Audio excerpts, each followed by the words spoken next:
الحمد لله وكفى وسلام على عباده الذين اصطفى أما بعد أعوذ بالله من الشيطان الرجيم بسم الله الرحمن الرحيم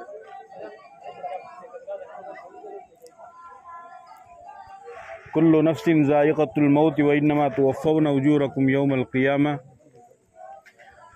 فمن زحزح عن النار وأدخل الجنة فقد فاز وما الحياة الدنيا إلا متاع الغرور وقال النبي صلى الله تعالى عليه وسلم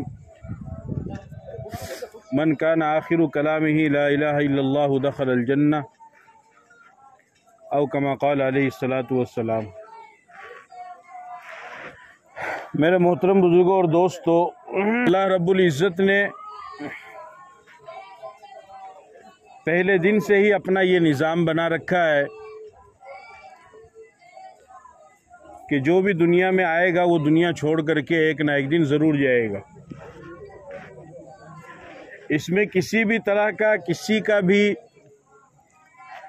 کوئی اختلاف نہیں ہے، بلکہ سب کا اس پر اتفاق ہے، چاہے وہ کسی بھی علاقے کا رہنے والا ہو، کسی بھی ملک کا رہنے والا ہو، کسی بھی شہر کا رہنے والا ہو، کسی بھی قریہ دیہات گاؤں کا رہنے والا ہو، کسی بھی رنگ و نسل سے ہو، اس کی زبان چاہے جو بھی ہو، اس کا خاندان چاہے جیسا ہو، اس کا رنگ چاہے جیسا ہو، اور وہ مالدار ہو یا غریب ہو، مرد ہو یا عورت ہو، پڑھا لکھا ہو یا ان پڑھ ہو، سب کا اس بات پر اتفاق ہے کہ انسان اپنا وقت پورا کر کے دنیا سے چلا جائے گا۔ چنانچہ اس کائنات کے سب سے پہلے انسان اور سب سے پہلے پیغمبر حضرت آدم علیہ السلام دنیا کے اندر آئے۔ اللہ تعالیٰ نے ان کو بھیجا دنیا میں، جنت سے زمین پر اتارا، پھر اپنا وقت پورا کر کے وہ بھی دنیا سے چلے گئے۔ اس کے بعد یہ سلسلہ چلتا رہا، آج تک چل رہا ہے اور قیامت تک چلتا رہے گا۔ اس لیے کہ دو چیزیں الگ الگ ہیں، ایک ہے بنائی جانے والی چیز اور ایک ہے اس چیز کو بنانے والا، پیدا کرنے والا۔ جو چیز بنائی جاتی ہے، جو چیز پیدا کی جاتی ہے، اسے مخلوق کہتے ہیں، اور جو بنانے والا ہے اس کو کارساز، اور جو پیدا کرنے والا ہے اس کو خالق کہتے ہیں۔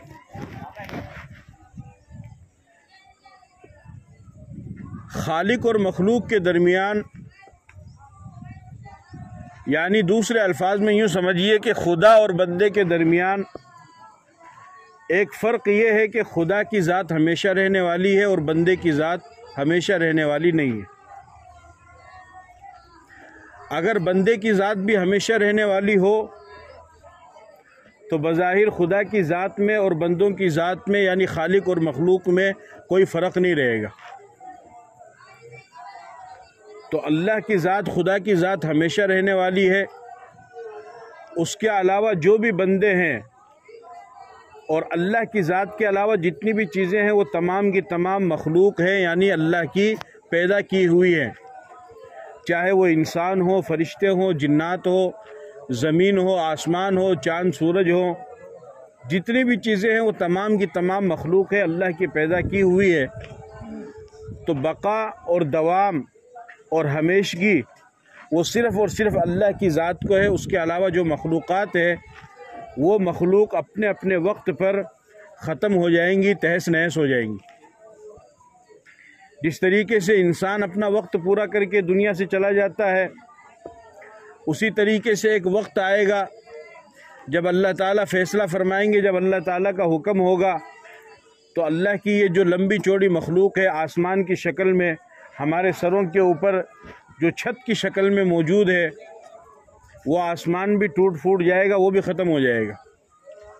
یہ زمین جس کے اوپر ہم بیٹھے ہیں، اپنی ضروریات کو پورا کرتے ہیں، کاشتکاری کرتے ہیں، مکان بناتے ہیں، اللہ نے اس کو مسخر کیا ہے انسانوں کے لیے۔ جب اللہ تعالیٰ کا فیصلہ ہوگا تو یہ زمین بھی ختم ہو جائے گی، یعنی یہ بھی باقی نہیں رہے گی۔ اسی طریقے سے جتنی بھی مخلوقات ہیں ان تمام مخلوقات کا اللہ تعالیٰ نے جو وقت مقرر فرمایا ہے وہ وقت پورا کر کے وہ تمام کی تمام مخلوقات ختم ہو جائیں گی۔ اسی طریقے سے تقریباً اللہ تعالیٰ نے 18,000 مخلوقات پیدا فرمائی ہیں، جن میں سے بہت سی مخلوق ایسی ہے کہ جن کو ہم جانتے ہیں اور بہت ساری تو ایسی ہے کہ ہم ان کو جانتے ہی نہیں ہیں۔ ان 18,000 مخلوقات میں ایک مخلوق اللہ نے انسان کی بھی بنائی ہے۔ تو جس طریقے سے دوسری مخلوقات کے لیے اللہ تعالیٰ نے فنا کو ختم ہونے کو مقدر فرمایا ہے، اسی طریقے سے انسان جو اللہ کی مخلوق ہے اس کے لیے بھی اللہ نے یہ فیصلہ فرمایا ہے۔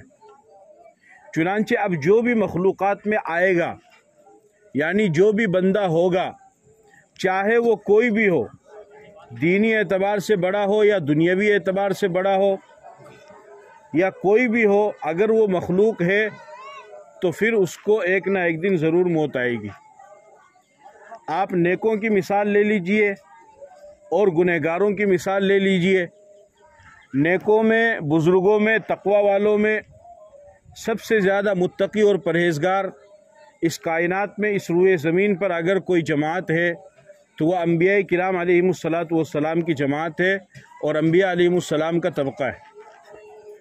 تقریباً 1,24,000 پیغمبروں کو اللہ تعالیٰ نے نبی بنا کر کے دنیا میں بھیجا، لیکن ان تمام پیغمبروں کی سیرت کو، تاریخ کو قرآن اور حدیث کی روشنی میں جب آپ پڑھیں گے تو آپ کو معلوم ہوگا کہ کائنات کا سب سے بہترین طبقہ یعنی انبیاء کرام علیہم السلام وہ بھی ہمیشہ باقی نہیں رہا، بلکہ وہ بھی دنیا سے چلے گئے۔ حضرت آدم علیہ السلام اپنی زندگی پوری کر کے گئے، ابراہیم علیہ السلام اپنی زندگی پوری کر کے گئے، موسیٰ علیہ السلام اپنی زندگی پوری کر کے گئے، عیسیٰ علیہ السلام کو اللہ تعالیٰ نے آسمانوں پر اٹھا لیا، وہ قرب قیامت میں آئیں گے، لیکن وہ بھی اپنی زندگی پوری کر کے ان پر بھی موت طاری ہوگی۔ سب سے آخر میں ہمارے اور آپ کے پیغمبر تاجدار مدینہ جناب محمد رسول اللہ صلی اللہ علیہ وسلم بھی دنیا میں تشریف لائے اور آپ بھی اپنی زندگی کے 63 سال گزار کر کے آپ بھی دنیا سے تشریف لے گئے۔ تو چونکہ یہ مخلوق ہے تو مخلوقات میں جو بھی آئیں گے وہ تمام کے تمام جائیں گے، کوئی باقی نہیں رہے گا۔ یہ اللہ کا نظام ہے اور اللہ پاک اس نظام کو مضبوطی سے چلا رہے ہیں اور آخر تک یہ اللہ کا نظام چلتا رہے گا، یہاں تک کہ ایک وقت ایسا آئے گا کہ 18,000 مخلوقات میں سے ایک بھی مخلوق باقی نہیں رہے گی، ایک بھی مخلوق نہیں، جس کو ہم قیامت کہتے ہیں۔ اذا زلزلت الارض زلزالها واخرجت الارض اثقالها، زمین کو اللہ تعالیٰ ہلائیں گے۔ القاریۃ ما القاریہ وما ادراک ما القاریہ یوم یکون الناس کالفراش المبثوث وتکون الجبال کالعہن المنفوش، پہاڑ پھریں گے اڑتے ہوئے۔ یوم تبدل الارض غیر الارض والسماوات، زمین اور آسمان کو اللہ تعالیٰ تبدیل فرمائیں گے۔ تو ایسا وقت آئے گا کہ کوئی بھی مخلوق باقی نہیں رہے گی، کوئی بھی مخلوق باقی نہیں رہے گی، نہ زمین، نہ آسمان، نہ چاند، نہ سورج، نہ ستارے، نہ سیارے، نہ انسان، نہ جنات، نہ فرشتے، نہ جانور، کوئی بھی مخلوق باقی نہیں رہے گی۔ صرف اور صرف اللہ کی ذات باقی رہے گی، اللہ کی ذات کے علاوہ اور کوئی باقی نہیں رہے گا، کوئی بھی نہیں۔ چنانچہ جب قیامت قائم ہوگی تو اللہ رب العزت پھر زمین و آسمان کو اپنے ہاتھ میں لیں گے۔ یطوی اللہ السماوات والارض، زمین و آسمان کو اپنے ہاتھ میں لپیٹیں گے اللہ تعالیٰ، اور پھر اللہ تعالیٰ 3 سوال کریں گے لوگوں سے، این الجبارون، ظلم کرنے والے لوگ کہاں ہیں؟ این الجبارون این المتکبرون، تکبر کرنے والے لوگ کہاں ہیں جو زمین پر اکڑ کر کے چلا کرتے تھے کہ ہمارے بغیر تو کچھ ہو ہی نہیں سکتا ہے، اور ہم ہیں تو سب کچھ ہے، ہم نہیں ہے تو کچھ نہیں، ہماری اجازت کے بغیر پتہ بھی نہیں ہل سکتا ہے۔ اللہ تعالیٰ سوال فرمائیں گے کہ وہ تکبر کرنے والے، وہ اکڑ کر چلنے والے، وہ گھمنڈ میں رہنے والے لوگ کہاں ہیں؟ ظالم لوگ کہاں ہیں؟ اور تیسرا سوال فرمائیں گے این الملوک، بادشاہ کہاں ہیں؟ جن کو تھوڑی بہت حکومت، تھوڑی بہت بادشاہت اللہ نے دنیا میں دے دی، جو اپنے آپ کو بہت بڑا سمجھتے تھے، اللہ پاک فرمائیں گے کہ کہاں ہے؟ لیکن ساری دنیا پر تو قیامت طاری ہوئی ہے، کوئی ہوگا تو جواب دے گا، کوئی ہے ہی نہیں یہاں پر۔ تو جب کوئی نہیں ہے تو کوئی جواب دینے والا بھی نہیں ہوگا، کوئی جواب دینے والا نہیں ہوگا۔ تو اس وقت اللہ تعالیٰ خود فرمائیں گے کہ آج کے دن میں ہی بڑائی والا ہوں، میں ہی عظمت والا ہوں، میں ہی بادشاہ ہوں، اور میں ہی لوگوں کے درمیان انصاف کرنے والا ہوں۔ تو دیکھیے ایسا وقت آیا کہ مخلوقات جتنی بھی تھی وہ ساری کی ساری مخلوق ختم ہو گئی ہے، صرف اور صرف خدا کی ذات، اللہ کی ذات باقی ہے۔ تو مخلوقات میں جو بھی آئے گا وہ اپنا وقت پورا کر کے دنیا سے چلا جائے گا۔ اب ہمیں یہ دیکھنا ہے کہ دنیا سے جانے کے بعد یعنی موت کے بعد کی جو زندگی ہے، جس کو آخرت کی زندگی کہا جاتا ہے، اس کے بارے میں ہمیں شریعت کیا رہنمائی کرتی ہے، اس کے بارے میں ہمیں کیا بتاتی ہے؟ جبکہ دنیا کے اندر ہمارا خیال، ہمارا نظریہ، ہماری سوچ الگ ہے۔ ہم کامیابی اپنے طور پر ہم نے ایک نظریہ قائم کر رکھا ہے، اس نظریے کے مطابق ہم یہ سمجھتے ہیں کہ اگر اس نظریے میں ہم کامیاب ہو گئے یا ہم نے اس مقام کو حاصل کر لیا تو ہم کامیاب ہو گئے۔ جیسے مثال کے طور پر ایک نوجوان ہے، ایک لڑکا ہے، وہ نوجوان ہے، وہ جوان ہوا، جوان ہونے کے بعد اس کو ایک مناسب رشتہ مل گیا، ایک نیک دیندار خاتون سے اس کا نکاح ہو گیا، اچھے گھرانے میں اس کا رشتہ ہو گیا، اس کی شادی ہو گئی۔ تو وہ یہ سمجھتا ہے کہ میرے اچھے نیک دیندار گھرانے میں میرا رشتہ ہو گیا ہے، مجھے نیک صالح بیوی مل گئی ہے، میں کامیاب ہو گیا۔ لڑکی یہ سمجھتی ہے کہ میرا نیک دیندار گھرانے میں رشتہ ہو گیا، مجھے ایک نیک صالح شوہر مل گیا، لڑکا مل گیا ہے، میں کامیاب ہو گئی۔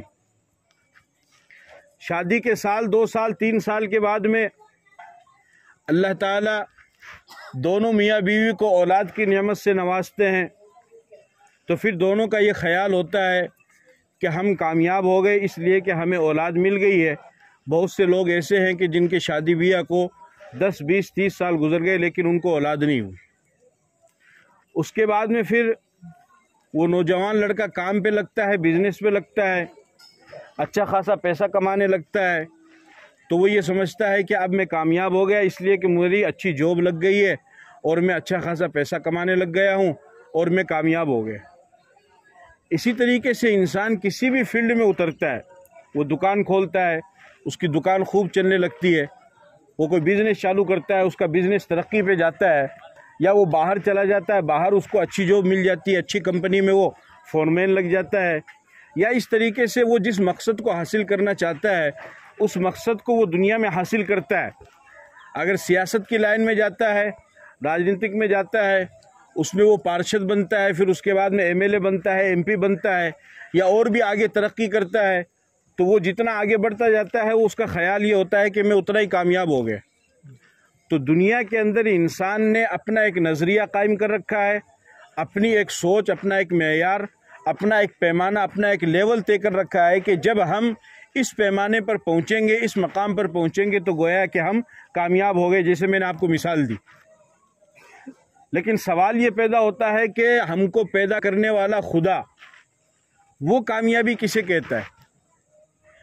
اللہ پاک نے جن پیغمبروں کو ہماری رہنمائی کے لیے دنیا کے اندر بھیجا، وہ پیغمبر کامیابی کسے کہتے ہیں اور کس چیز میں بتاتے ہیں؟ جو کتاب قرآن شریف کتاب ہدایت بن کر اور رہبری اور رہنمائی کی کتاب بن کر کے ہمارے سامنے آئی، اللہ نے آسمان سے نازل فرمائی، وہ کتاب وہ کامیابی کس میں بتاتی ہے؟ جو شریعت ہمیں ملی، جو دین اور جو مذہب، جو اسلام ہمیں ملا، وہ ہمارا مذہب، ہمارا دھرم، وہ ہمیں کامیابی کس چیز میں بتاتا ہے؟ ایک تو کامیابی کا معیار، کامیابی کی سوچ یہ ہے جو ہم نے کر رکھی ہے، اور وہ کامیابی کس میں بتاتا ہے؟ اور یاد رکھو اس بات کو کہ اصل جو انسان کی کامیابی ہے وہ تو وہی ہے جو اللہ نے بتائی، اس کے رسول نے بتائی، کتاب نے بتائی، شریعت نے بتائی، اور اسی طریقے سے پیغمبر نے بتائی۔ اصل کامیابی وہی ہے۔ باقی اس کے علاوہ جو ہم نے اپنا تصور بنا رکھا ہے تو اس سے تھوڑا بہت وقتی طور پر تو فائدہ ہو سکتا ہے، لیکن اصل اور ہمیشہ کی کامیابی آپ اس کو نہیں کہہ سکتے۔ وہ کامیابی کیا ہے؟ قرآن کریم میں اللہ تعالیٰ فرماتے ہیں فَمَنْ زُحْزِحَ عَنِ النَّارِ وَأُدْخِلَ الْجَنَّةَ فَقَدْ فَازَ، کہ دنیا کے لوگوں، جو انسان اپنے آپ کو دنیا میں نیک اعمال کر کے دوزخ سے بچا لے اور جنت میں داخل کر لے، اصل میں کامیاب یہ ہے۔ قرآن اس کو کامیاب کہتا ہے، یعنی جو اللہ تعالیٰ نے 60 70 80 سال کی زندگی تمہیں دی، اپنی اس زندگی میں ایسی نیکیاں کرو، ایسے اچھے کام کرو، خدا کے ساتھ بھی اور خدا کے بندوں کے ساتھ بھی۔ صرف یہ نہیں کہ خدا کے ساتھ میں ہی اپنے معاملات کلیئر رکھو کہ عبادت تو خوب کر رہے ہیں، عبادت میں کوئی کمی نہیں ہے، 5 وقت کی نماز بھی پڑھتے ہیں، قرآن کی تلاوت بھی کرتے ہیں، تسبیح بھی پھیرتے ہیں، اور کبھی وقت ملتا ہے تو وہ اور بھی نیک کاموں میں لگ جاتے ہیں، اور باقی لیکن اپنے ماں باپ کے ساتھ اس کا سلوک بہت ہی بدتر ہے، اپنی بیوی کو مارتا ہے، اس پر ظلم کرتا ہے، اس کو ستاتا ہے، اس کو گالی دیتا ہے یا اس پر تشدد کرتا ہے، اپنے پڑوسیوں کے ساتھ میں اچھا سلوک نہیں ہے، اپنے بچوں کے ساتھ میں اچھا سلوک نہیں ہے، اپنے رشتہ داروں کے ساتھ میں اچھا سلوک نہیں ہے، رشتہ داروں کو توڑنے کی کوشش کرتا ہے، رشتہ داروں کو جوڑنے کی کوشش نہیں کرتا ہے۔ اگر یہ کام کر کے کوئی انسان نیک عمل کر رہا ہے تو اس کا کوئی فائدہ ہونے والا نہیں ہے۔ خدا کے ساتھ بھی اپنا معاملہ صاف رکھو اور خدا کے بندوں کے ساتھ بھی اپنا معاملہ صاف رکھو۔ عطر کی شیشی میں عطر ہی ہونا چاہیے، اس میں زہر نہیں ہونا چاہیے۔ عطر کی شیشی میں اگر عطر ہے تو وہ آپ کو بھی فائدہ دے گا، دوسروں کو بھی فائدہ دے گا، لیکن اگر آپ نے شیشی پہ اسٹیکر لگا دیا عطر کا، اس پہ لکھ دیا جنت الفردوس اور اندر زہر بھر دیا، تو پھر یہ آپ کے لیے بھی نقصان دہ ہے اور دوسرے کے لیے بھی نقصان دہ ہے۔ اسی طریقے سے خدا کے ساتھ بھی اپنا معاملہ صاف رکھو اور بندوں کے ساتھ بھی۔ خدا کے ساتھ محبت کرنے والا خدا کے بندوں کو کبھی بھی پریشان نہیں کرے گا، کبھی بھی پریشان نہیں کرے گا، اور ہم اس کو معمولی سمجھتے ہیں، حالانکہ یہ معمولی چیز نہیں، یہ بہت بڑی چیز ہے۔ یعنی یہ چھوٹی چھوٹی چیزیں اتنی بڑی چیز ہے کہ اس کی وجہ سے اللہ تعالیٰ لوگوں کی مغفرت فرماتے ہیں۔ چنانچہ حدیث کی ایک مشہور کتاب ہے مسلم شریف، اس میں اللہ کے نبی صلی اللہ علیہ وسلم نے ایک واقعہ بیان فرمایا کہ پہلے زمانے میں ایک شخص کا انتقال ہوا، انتقال کے بعد میں اللہ تعالیٰ کے دربار میں اس کی پیشی ہوئی، تو اللہ تعالیٰ نے اس سے پوچھا کیا کہ کوئی نیک عمل کر کے آئے ہو؟ عملت من الخیر شیئا، کوئی نیک عمل بھی کیا اپنی زندگی میں؟ وہ کہنے لگا کہ اللہ میں تو کوئی نیک عمل کیا نہیں، میں تو اتنا بڑا کوئی عبادت گزار بھی نہیں تھا، بس جو ضروری فرائض تھے ان فرائض کو میں ادا کر لیا کرتا تھا۔ البتہ ایک بات ضرور ہے، کہ کیا بات ہے؟ فرمایا کہ مجھے تو نے دولت سے نوازا، تو میں کاروبار کیا کرتا تھا، اور اللہ نے مجھے، آپ نے مجھے دولت سے نوازا تو لوگ میرے پاس قرضہ لینے کے لیے آتے تھے، میں ان کو قرضہ دیا کرتا تھا۔ پھر ٹائم دیتے ہیں لوگ کہ بھائی صاحب مجھے 10,000 روپے دے دو، میں 1 مہینے کے بعد آپ کو واپس کر دوں گا۔ تو مالدار بھی قرضہ لینے کے لیے آتے تھے اور غریب بھی قرضہ لینے کے لیے آتا تھا، اور دنیا میں زندگی گزارنے کے لیے انسان کو قرضے کی ضرورت پڑتی ہے، یہ تو صحیح ہے۔ جو جتنا بڑا مالدار ہوگا وہ اتنا ہی زیادہ قرضہ لے گا، کیونکہ اس کے بغیر اس کی سوچ بہت زیادہ ہے، تو جتنا اس کے پاس ہے اس سے زیادہ اس کو لینا ہے، تو قرضہ تو ظاہر سی بات ہونا ہی ہے۔ جو بزنس اس کے پاس ہے اس کو اس سے ڈبل کرنا ہے، جب ڈبل کرنا ہے تو جتنا ہے اس سے اور بھی چاہیے اس کو، تو وہ بینک سے لے گا، دوسری جگہوں سے لے گا، وغیرہ وغیرہ۔ تو وہ کہنے لگا کہ باری تعالیٰ لوگ میرے پاس قرضہ لینے کے لیے آتے تھے، مالدار بھی اور غریب بھی، پھر جو وہ ٹائم دیتے تھے پیسہ دینے کا، اس ٹائم پہ وہ پیسہ نہیں دیتے تھے۔ مالدار آ کر کے کہتا تھا کہ صاحب میرے پاس انتظام ہوا نہیں، تو میں اس کو اور ٹائم دے دیا کرتا تھا، ٹھیک ہے کوئی بات نہیں ہے، اس مہینے تیرے پاس انتظام نہیں ہوا، 10-20 دن کا اور ٹائم ہے تیرے پاس میں، تو انتظام کر لے، یعنی میں اس کو مہلت دیتا تھا۔ اور غریب جب کوئی آتا تھا اور وہ کہتا تھا کہ صاحب میرے پاس انتظام نہیں ہوا، تو میں اس کے گھر کے حالات کا جائزہ لے کے میں سمجھ جاتا تھا کہ اس کے پاس انتظام ہو پائے گا یا نہیں ہو پائے گا۔ اگر مجھے یہ معلوم ہوتا کہ اس کے پاس انتظام نہیں ہو پائے گا، یہ غریب آدمی ہے، تو میں اس کو معاف کر دیا کرتا تھا اور وہ قرضہ اس سے نہیں لیتا تھا۔ یعنی زندگی میں میرے بس 2 ہی کام تھے، مالدار اگر تاخیر کرتا، لیٹ کرتا، اس کو میں ٹائم دے دیتا، اور غریب اگر تاخیر کرتا تو میں اس کو قرضہ معاف کر دیتا۔ اللہ پاک نے ارشاد فرمایا کہ یہ تو سخاوت کا کام ہے۔ یہ کام کون سا ہے؟ یہ کام سخاوت کا ہے، یہ تو شان کریمی ہے۔ سخاوت کا مطلب کیا ہوتا ہے جانتے ہیں آپ؟ سخاوت کا مطلب ہوتا ہے بغیر مانگے دینا اور ضرورت سے زیادہ دینا، ضرورت سے زیادہ دینا۔ حاتم طائی ایک بڑا مشہور سخی گزرا نا، وہ بچوں کو یہاں بلا لیجیے۔ ہاں، حاتم طائی ایک جو بڑا مشہور سخی گزرا ہے، اس کے پاس میں ایک مرتبہ ایک عورت آئی، اس نے کہا کہ مجھے 5 کلو آٹا کی ضرورت ہے۔ اس نے اپنے گھر والے نوکروں سے کہا کہ اس کو 10 کلو دے دو۔ انہوں نے کہا کہ حضرت اس نے تو جو ہے 5 کلو مانگا، آپ 10 کلو دے رہے کہ 5 کلو کا تو اس نے سوال کیا ہے، میری سخاوت تو اس وقت ہوگی جب میں 10 کلو دوں گا، اگر میں 5 کلو ہی دوں تو پھر میری سخاوت کہاں ہوئی؟ تو سخاوت کا مطلب ہوتا ہے کہ حصے سے زیادہ دینا۔ اللہ پاک نے فرمایا ہے کہ بندوں کو دینا اور ان کو مہلت دینا اور ان کو معاف کر دینا، یہ تو میری خاصیت ہے۔ تو میری اس صفت پر، میری خاصیت پر دنیا میں عمل کرتا تھا، اسی عمل کی وجہ سے میں نے تیرے لیے مغفرت کا فیصلہ کر دیا۔ چنانچہ اللہ تعالیٰ نے، سبحان اللہ تو بولو، سبحان اللہ۔ ارے نولڈی والے بولو تو صحیح، میں اکلا ہی بولوں گے، تے بھی بولو یار۔ ہاں، یہ کوئی معمولی چیز نہیں، اس کو سمجھتے نہیں ہے، بس آج کل بس اس پہ ہی ہے، یعنی نماز کر لو اور روزہ کر لو، اچھی بات ہے، وہ بھی ضروری فرض ہے، اس میں کوئی دو رائے نہیں ہے، لیکن یہ بھی کوئی معمولی چیز نہیں ہے۔ لیکن آپ 24 گھنٹہ تو نماز نہیں پڑھو گے، 24 گھنٹہ تو آپ نیت باندھ کے نہیں رکھو گے، 24 گھنٹہ تو تسبیح نہیں پھیرو گے۔ آپ کو اپنے گھر میں بھی آنا ہے، اپنے سماج میں بیٹھنا ہے، اپنے رشتہ داروں میں بھی بیٹھنا ہے، کاروبار کے لیے بھی جانا ہے، بزنس بھی کرنا ہے، سفر بھی کرنا ہے، بیمار، یعنی ہر زندگی میں ہر طرح کا موڑ آئے گا۔ تو جس طرح کا موڑ آئے اور اس وقت کا ہمیں کیا رہنمائی ہے شریعت کی طرف سے، اس کو دیکھنا ہے۔ اس وقت کی جو رہنمائی ہے شریعت کی طرف سے ہمارے لیے، ہمیں اس رہنمائی کی طرف دیکھنا ہے اور اس کے مطابق چلنا ہے، اس کے مطابق عمل کرنا ہے۔ اسی طریقے سے بخاری شریف کی ایک روایت ہے، حدیث کے اندر آتا ہے، نبی پاک صلی اللہ علیہ وسلم نے ارشاد فرمایا کہ ایک شخص راستے سے گزر رہا ہے، راستے میں ایک درخت ہے، اس درخت کی جو ٹہنی ہے وہ ٹہنی زیادہ بڑی ہونے کی وجہ سے جھک کر کے راستے میں آ گئی ہے۔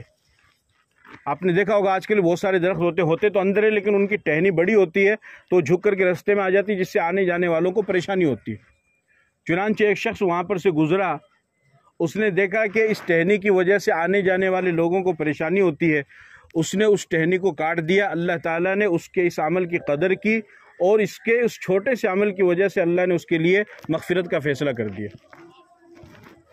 تو یہ کوئی معمولی چیز نہیں ہے جو میں آپ سے ذکر کر رہا ہوں، یعنی خدا کے ساتھ بھی اپنا معاملہ صحیح رکھو اور خدا کے بندوں کے ساتھ بھی اپنا معاملہ صحیح رکھو۔ عبادت اپنی جگہ پہ ہے، وہ ہونی چاہیے، اس میں کوئی دو رائے نہیں ہے، لیکن عبادت کے ساتھ ساتھ میں معاملات لوگوں کے ساتھ، اپنے گھر والوں کے ساتھ، رشتہ داروں کے ساتھ، پڑوسیوں کے ساتھ، گاؤں والوں کے ساتھ، سماج والوں کے ساتھ، اس کا جو بھی دھرم ہو، اس کا جو بھی مذہب ہو، اس سے تمہیں مطلب نہیں ہے۔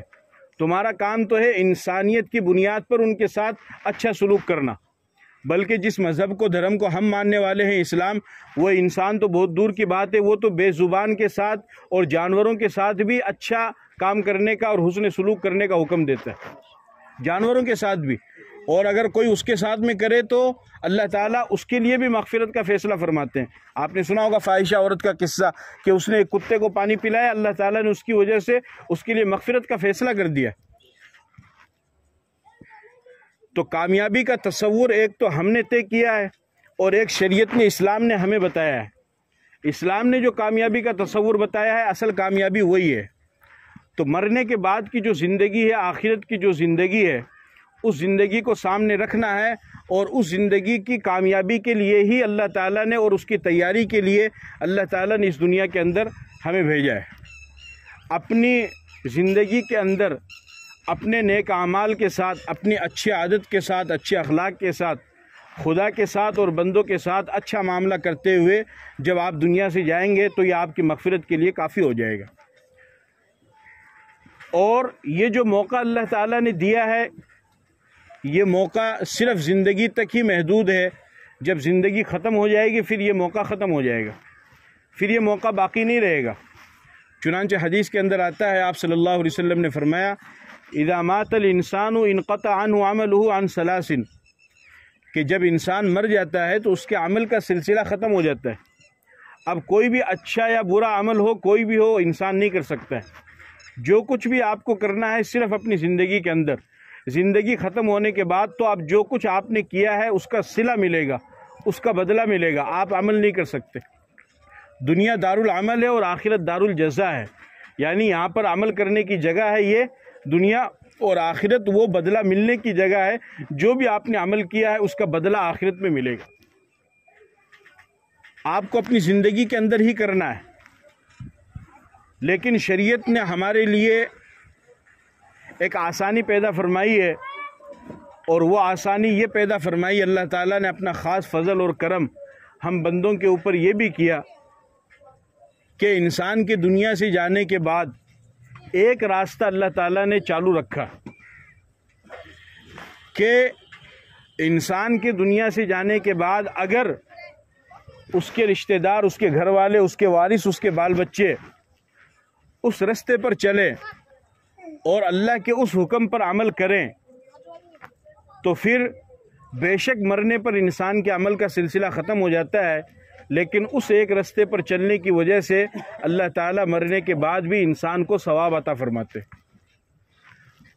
اور وہ اتنا زبردست عمل ہے اور ایسا زبردست اللہ کا حکم ہے کہ بعض دفعہ تو ایسے بھی واقعات پیش آئے کہ انسان اپنی زندگی میں اپنے برے اعمال کی وجہ سے پکڑا گیا، عذاب کا مستحق ہوا، اس کو عذاب ہوا قبر میں. لیکن اس کے وارث اور اس کے بعد کے لوگوں نے جب اس رستے پر چلنا شروع کیا اور اس عمل کو کیا اور اللہ کے اس حکم کو پورا کیا تو وہ مرنے والا اپنے گناہوں کی وجہ سے عذاب میں پڑ گیا تھا، لیکن ان زندہ رہنے والوں کے عمل کی وجہ سے اللہ نے اس کے لیے معافی کا فیصلہ کر دیا. ایسا بھی ہوا ہے. وہ عمل کون سا ہے اور وہ راستہ کون سا ہے، وہ اللہ کا حکم کون سا ہے، اس کو اہل سنت والجماعت کے عقیدے کے مطابق ایصال ثواب کہا جاتا ہے. کیا کہا جاتا ہے؟ ایصال ثواب. ایصال ثواب کا مطلب ہوتا ہے ثواب پہنچانا. اور ایک بات اور یاد رکھو کہ ایصال ثواب صرف مردوں کے لیے نہیں ہوتا ہے، زندوں کے لیے بھی ہوتا ہے. ہمارے یہاں تو صرف مردوں کے لیے کرتے ہیں، لیکن صرف مردوں کے لیے نہیں بلکہ زندوں کے لیے بھی ایصال ثواب ہوتا ہے. آپ کسی کے لیے بھی ایصال ثواب کر سکتے ہیں، لیکن عام طور سے مردوں کے لیے کرتے ہیں کیونکہ وہ خود کچھ نہیں کر پاتا ہے. بہرحال ایصال ثواب کس کو کہتے ہیں؟ کسی بھی نفل عمل کو کر کے، فرض کو نہیں، فرض تو آپ کی ذمہ ضروری ہے، وہ تو آپ نہیں کرو گے تو گناہ ہوگا، وہ تو آپ کو کرنا پڑے گا، اس لیے اس کا ثواب نہیں، وہ تو آپ کی ذمہ ہے. کسی بھی نفل عمل کو کر کے اس کا ثواب اگر آپ کسی کو پہنچا دیتے ہیں کہ اللہ میں نے یہ نفلی عمل کیا ہے، اس کا ثواب فلاں کو پہنچا دے، تو اللہ تعالیٰ اپنے فضل و کرم سے اس کا ثواب اس بندے کو پہنچا دیتے ہیں. اسی کو ایصال ثواب کہا جاتا ہے. جیسے آپ نے 2 رکعت نفل نماز پڑھی، پھر یہ کہا کہ اللہ یہ جو میں نے 2 رکعت نفل پڑھی ہے اس کا ثواب فلاں مرحوم کو پہنچا دے، وہ ثواب پہنچ گیا ہے. اس کو ایصال ثواب کہتے ہیں. آپ نے قرآن کے پارے کی ایک پارہ تلاوت کی، یا تسبیح پڑھی، یا کلمہ پڑھا، یا ذکر کیا، یا صدقہ خیرات کیا، یا کسی غریب کی مدد کی، یا مدرسے میں پڑھنے والے بچوں کی مدد کی، جو بھی آپ نے کیا اور آپ نے نیت یہ کی کہ اللہ اس کا ثواب فلاں کو پہنچا دے، میری والدہ کو، میرے والد کو، میرے دادا کو، دادی کو جو دنیا سے چلے گئے ہیں، تو اس کا ثواب اللہ تعالیٰ اس کو پہنچا دیتے ہیں. عمل آپ نے کیا ہے لیکن اس کا ثواب اس کو پہنچ جائے گا. وہ خود کچھ نہیں کر سکتا ہے، اس لیے کہ اس کے عمل کا سلسلہ کہاں ختم ہو گیا؟ اس کی موت پر کیا ہو گیا؟ ختم ہو گیا. لیکن اگر آپ کریں گے تو اللہ تعالیٰ اپنے فضل و کرم سے اس کا ثواب بھی پہنچا دیتے. لیکن کچھ کام ایسے ہیں کہ اگر انسان ان کو اپنی زندگی کے اندر کر کے چلا جائے، انسان ان کو اپنی زندگی کے اندر کر کے چلا جائے تو اس کے مرنے کے بعد بھی اس کا ثواب اس کو ملتا رہتا ہے. اور آج کے زمانے میں تو کوشش یہ کرو کہ خود ہی کر لو، اس لیے کہ بعد والوں کا تو کوئی بھروسہ ہی نہیں ہے۔ آج کی تو کنڈیشن یہ ہے کہ یعنی زندگی میں زندہ رہتے ہوئے بھی اولاد منع کر دیتی ہے۔ سمجھ میں آ گئی کہ نہیں بات؟ ہاں، کہ بس یہ ہم سے ہو نہیں پائے گا۔ اور آج کل ویسے بھی ڈیجیٹل زمانہ ہے، بچے بھی ماشاءاللہ ٹھیک ٹھاک سے ہو رہے ہیں۔ پہلے تو بچے ہوشیار بھی ہوتے تھے، تندرست بھی، صحت مند بھی، ماں باپ کی خدمت کرنے والے، بات ماننے والے۔ اب تو وہ چیزیں بھی ختم سی ہو گئی ہے، اور پھر ماڈرن زمانہ ہو گیا ہے، تو بات ماننے کا رواج بھی ختم ہو گیا ہے، وہ تہذیب بھی ختم ہو گئی ہے، باقی نہیں رہی۔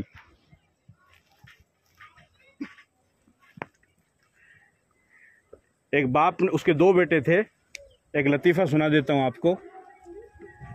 تو اس نے اپنے بڑے بیٹے سے کہا کہ بیٹا ایک گلاس پانی دے، تو اس نے نہیں دیا، کہا پاپا خود لے لو۔ اس کا دوسرا بیٹا بیٹھا ہوا تھا، اس نے کہا کہ پاپا آپ تو جانتے ہی ہیں کہ آپ کا یہ بڑا بیٹا بڑا بدتمیز ہے، آپ ایسا کرو آپ خود ہی اٹھ کر کے لے لو پانی۔ یعنی اس کو یہ توفیق نہیں ہوئی کہ خود دے دے۔ سمجھ میں آ رہی بات؟ تو کوشش کرو کہ خود ہی کر لو، یہ ایک اکاؤنٹ آپ کا چالو رہے اور اس میں بیلنس آتے رہے، پیسے کا نہیں، کرنسی کا نہیں، ثواب کا۔ وہ کام کیا ہے؟ ایک آپ نے فرمایا عن صدقۃ جاریہ، صدقہ جاریہ آپ اپنی زندگی کے اندر کر کے جائیں، یعنی کوئی ایسا کام کر کے جائیں کہ آپ کے مرنے کے بعد بھی لوگ فائدہ اٹھائیں تو اس کا ثواب آپ کو ملتا رہے گا۔ جیسے مثال کے طور پر ایک گاؤں ہے، وہاں پر پانی کی بہت دقت ہے، عورتوں کو بہت دور دور جانا پڑتا ہے پانی لانے کے لیے۔ آپ نے اپنے پیسے سے وہاں پر کنواں بنوا دیا، تو اب وہ گاؤں والے جب تک اس کنویں سے پانی پئیں گے آپ کو ثواب ملتا رہے گا۔ آپ چاہے زندہ رہو یا مر جاؤ، اس سے کوئی فرق نہیں پڑے گا، آپ زندہ رہو گے تب بھی ثواب ملے گا، اور آپ مر جاؤ گے تب بھی ثواب ملے گا، اس لیے کہ کام آپ ایسا کر کے گئے ہیں۔ سمجھ گئے؟ اور اس کے علاوہ اور بھی بہت ساری مثالیں ہیں، آپ اس کو لے سکتے ہیں۔ اسی طریقے سے دوسرا فرمایا او علم ينتفع به، علم چھوڑ کر کے جائے کہ آپ نے پڑھا، پھر آپ کے شاگرد نے پڑھایا، پھر انہوں نے پڑھایا، جتنے لوگ پڑھتے رہیں گے یہ سلسلہ چلتا رہے گا اور یہ کڑی جڑتی جائے گی، اسی طریقے سے ثواب ملتا رہے گا۔ اور تیسرا آپ نے فرمایا اولد صالح یدعو لہ، کہ نیک اولاد جو اپنے والد کے لیے، اپنے گھر والوں کے لیے، اپنے مرحوم کے لیے دعا کرے، اس کو بھی صدقہ جاریہ کہا جاتا ہے۔ تو نفلی اعمال میں اپنی طرف سے شرکت کرنا ایصال ثواب کی نیت سے، جب آپ اپنی طرف سے یا اپنے مرحومین کی طرف سے اس میں شرکت کریں گے تو اس کا ثواب آپ کو مل جائے گا۔ جیسے مثال کے طور پر مدرسے کے اندر بچے تعلیم حاصل کرتے ہیں، اگر آپ نے ایک بچے کا خرچہ اٹھایا اس کا حافظ قرآن بننے کا، مثال کے طور پر 3 سال لگتے ہیں، تقریباً 50,000 روپے مانو آپ، تو جب وہ بچہ بنے گا اور اس کی ضرورت پوری ہوگی تو جب تک وہ حافظ قرآن بنے گا اور آئندہ جتنے بچوں کو پڑھائے گا ان کا سب کا ثواب آپ کو ملتا رہے گا، کیونکہ یہ صدقہ جاریہ ہو گیا ہے۔ یا اسی طریقے سے آپ نے بچوں کے لیے ٹپائی بنا کر کے دی، یا کپڑا سلا کر کے دیا، یا کوئی دوسری ضرورت جو ہے آپ نے پوری کر دی۔ جیسے ابھی گرمی کا زمانہ چل رہا ہے، کسی مدرسے میں کولر کی ضرورت ہے، کسی میں پنکھے کی ضرورت ہے، کسی میں ٹھنڈے پانی کے لیے فریج کی ضرورت ہے، یا اسی طرح سردی کا زمانہ ہے تو گیزر کی ضرورت ہے۔ جو بھی ضرورتیں ہوتی ہیں، جب آپ وہاں پر اپنے مرحوم کی طرف سے کوئی سامان رکھواؤ گے جس سے اس مدرسے میں تعلیم حاصل کرنے والے بچے فائدہ اٹھائیں گے، تو جب تک وہ سامان رکھا رہے گا آپ کو بھی ثواب ملتا رہے گا، اور آپ نے جس اپنے والد یا والدہ کے نام سے جو رکھایا ہے ان کو بھی اس کا ثواب ملتا رہے گا۔ اور یہ بہت بڑی چیز ہے، یہ کوئی معمولی چیز نہیں، یہ بہت بڑی چیز ہے، اس لیے کہ مرنے کے بعد انسان کو جو سب سے زیادہ ثواب پہنچتا ہے وہ قرآن کریم کی تلاوت کا پہنچتا ہے۔ سب سے زیادہ ثواب قرآن کریم کی تلاوت کا پہنچتا ہے۔ قرآن کریم کی تلاوت کر کے ثواب پہنچانے والا اپنے مرحوم کو اتنا ثواب پہنچا دیتا ہے کہ ان کو کسی اور چیز کی ضرورت ہی نہیں رہتی ہے۔ اور یہ مت سمجھو کہ بس وہ مٹی میں مل گیا اور کہانی ختم، قصہ ختم ہو گیا، نہیں۔ اللہ پاک کا ایسا عالم برزخ کا نظام اللہ کا بنایا ہوا ہے کہ اس کو ساری چیزوں کا علم ہوتا ہے، ساری چیزوں کا۔ بلکہ حدیث میں تو یہاں تک آتا ہے کہ جب انسان قبر پر جاتا ہے ایصال ثواب کے لیے، فاتحہ پڑھنے کے لیے، تو اس میت کو یہ بھی معلوم ہو جاتا ہے کہ میری قبر پر کون پڑھنے کے لیے آیا ہے، میرا بیٹا آیا ہے، میرا پوتا آیا ہے، میرا بھائی آیا ہے، میری اولاد آئی، کون آیا، اس کو یہ بھی معلوم ہوتا ہے۔ اس لیے فرمایا کہ پاؤں کی طرف کھڑے ہو کر کے پڑھو، اللہ تعالیٰ اس کو بتاتے ہیں۔ اور قبرستان میں ایک قبر تو ہے نہیں، وہاں تو ہزاروں قبر ہے، تو ہر ایک کی اولاد ثواب پہنچاتی ہے، ہر ایک کو جس کو جیسا موقع ہوتا ہے. تو پھر ان قبر والوں میں بھی یہ کمپٹیشن چلتا ہے کہ کس کا ثواب زیادہ آیا ہے. جس کا ثواب جس کی اولاد زیادہ پہنچاتی ہے وہ اس پر خوش بھی ہوتا ہے اور وہ دوسرے قبر والوں پر فخر بھی کرتا ہے کہ میری اولاد نے میرے لیے سب سے زیادہ ثواب پہنچایا. سمجھ رہے بات کو؟ ہاں. تو قرآن کریم کی تلاوت کا سب سے زیادہ ثواب پہنچتا ہے. اب بہت سی دفعہ ایسا ہوتا ہے کہ انسان خود بھی پڑھا ہوا نہیں ہے یا دوسروں کو کہہ بھی نہیں سکتا ہے. تو اس لیے اس صدقہ جاریہ کو جاری رکھنے کے لیے آپ حضرات سے میں یہ کہتا ہوں کہ آپ اپنے مرحوم کی طرف سے جو بھی کرنا چاہیں وہ مدرسے میں کریں، کیونکہ وہ بچوں کے وہاں پر تعلیم حاصل کرتے ہیں. تو جب تک وہ چلتا رہے گا سلسلہ، اور انشاءاللہ وہ تو قیامت تک ہی چلتا رہے گا، تو وہ آپ کے لیے ایصال ثواب کا ایک بہت بڑا ذریعہ بن جائے گا، بہت بڑا ذریعہ بن جائے گا. اگر ہو سکے آپ اپنے مرحومین کی طرف سے کر دو، اور اگر ہو سکے تو آپ اپنی زندگی میں خود ہی اپنی طرف سے کر دو. سمجھ میں آ گئی بات؟ اپنی طرف سے اپنے لیے بھی کر دو، اور ابھی جب موقع ہے تبھی کرو. یہ نہیں کہ بعد میں بڑھاپا آ جائے گا تب کریں گے، پھر تو ہاتھ میں کوئی موقع ہی نہیں رہے گا، پھر تو اولاد کے ہاتھ میں سارا معاملہ چلا جائے گا. پھر اولاد جب وہ بوڑھی ہوگی پھر اس کی اولاد کے ہاتھ میں معاملہ چلا جائے گا. تو جب تک آپ کے پاس صحت ہے، طاقت ہے اور کنٹرول ہے، آپ کا اختیار ہے آپ کا، اس وقت آپ کر دیں گے تو وہ آپ کے لیے ذریعہ بن جائے گا. اس لیے کہ موت کا کوئی بھروسہ نہیں ہے، سامہ ہے 100 برس کا، پل کی خبر نہیں ہے. تو یہ معاملہ ہے. سمجھ گئے بات کو؟ جی. تو اس وجہ سے اللہ تعالیٰ نے اپنا یہ ایک نظام بنایا ہے. اس نظام کے تحت ہر انسان کو دنیا سے جانا ہے. مرحومہ بھی دنیا سے چلی گئی، محبوب بھائی کی جو والدہ تھیں مرحومہ، وہ بھی دنیا سے چلے گئی اپنا وقت پورا کر کے.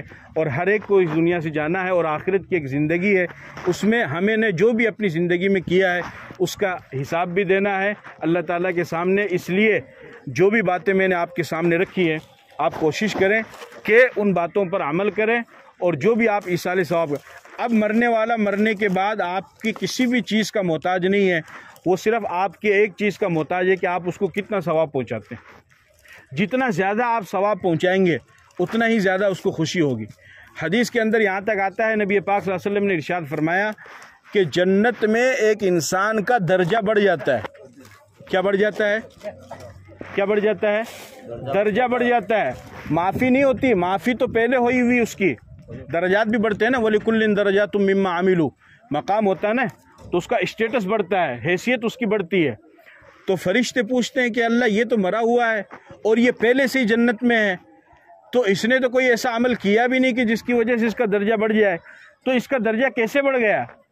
تو اللہ پاک ارشاد فرماتے ہیں کہ بے شک یہ پہلے سے جنت میں ہے، اس نے کوئی عمل نہیں کیا ہے، لیکن پیچھے جو اس کی اولاد ہے وہ اس کے لیے ایصال ثواب کر رہی ہے، دعائے مغفرت کر رہی ہے.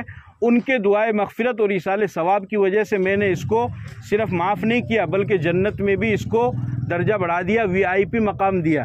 VIP سمجھ گئے؟ ہاں، وہ درجہ اللہ تعالیٰ بڑھا دیتے ہیں. اور اسی طریقے سے صرف دعا کرنے والے کی دعا کی وجہ سے مغفرت نہیں ہوتی ہے بلکہ آمین کہنے والوں کی وجہ سے بھی مغفرت ہوتی ہے. ایک صاحب کا انتقال ہوا، خواب میں ملاقات ہوئی، اللہ نے آپ کے ساتھ کیسا معاملہ فرمایا؟ کہنے لگے کہ اللہ نے میری مغفرت کر دی. کہا بھائی مغفرت تو ہونی تھی، اتنے بڑے مولانا صاحب آئے تھے، بزرگ صاحب آئے تھے، انہوں نے آپ کے لیے دعا کرائی. کہ ان کی دعا کرانے کی وجہ سے نہیں، وہ جو کونے میں بیٹھ کر کے ان کی دعا پر آمین کہہ رہا تھا، اس کے آمین کی وجہ سے معاف کر دیا. اور مالے تو آج کل آمین کا کیا بات نہیں، کیا برابر بس ٹھیک ہے وہ پوری ہو جانی چاہیے. نہیں، جب بھی دعا ہو، جہاں بھی دعا ہو، اگر جہری دعا ہو رہی ہے، زور سے دعا کرائی جا رہی ہے، آپ اس کو سن رہے ہیں، تو پھر آپ کا فرض ہے کہ آپ اس پر آمین بولو. آپ بولنا چاہیے. آپ کے آمین سے کسی کی مغفرت ہو جائے تو آپ کا کیا بگڑے گا؟ سمجھ گئے؟ اور اگر آہستہ دعا کرائی جا رہی ہے تو آپ اپنے طور پر دعا مانگو. تو بہرحال یہ چند چیزیں تھیں جو میں نے آپ کے سامنے عرض کی ہے. وآخر دعوانا الحمدللہ رب العالمین.